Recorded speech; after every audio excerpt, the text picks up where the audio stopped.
Германияға келіп жатқан босқындар ағыны тоқтар емес.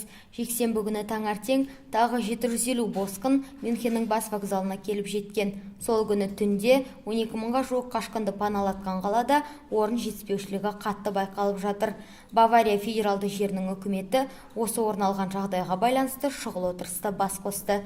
Мюнхен полициясының өкілі былай дейді: біз Баварияның өзге қалаларына немесе федералды жерлеріне неғұрлым көп босқындарды орналастыруға тырысып жатырмыз. Мүмкіндігіміз келгенше паналатудамыз. Осылайша осы түні болса да келетін босқындарды қабылдауды жақсартқымыз келеді дейді. 10 шақты адам жексенбі күні вокзалда қонып шыққан. Оларға арнайы түнемелі қаптар берілді. Темір жол станциясында еріктілер, полиция қызметкерлері және де қайырымдылық ұйымдарының өкілдері кезекшілік етеді. Олар босқындарды сумен және тамақпен қамтамасыз етіп жатыр. Қазіргі таңда Мюнхеннің Олимпиадалық саябағында мигранттарға шатырлар орнатылуда.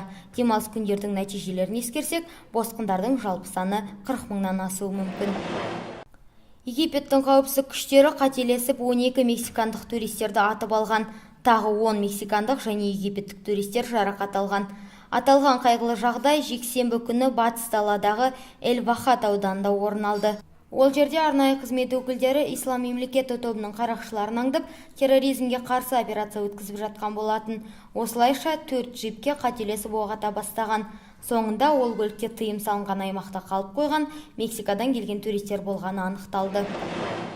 Ресейде жексенбі күні бірыңғай дауыс беру күні өтті. Ел азаматтары жергілікті парламенттің губернаторлары мен депутаттарын таңдап, қалалық әкімшілік орталықтарының жиналысын және жергілікті өзін-өзі басқару органдарын жаңартты.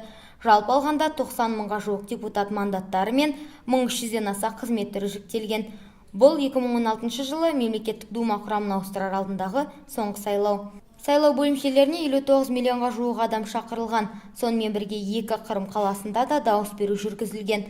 Бұл болса Украина сыртқы істер министрлігінің наразылығын туындатты.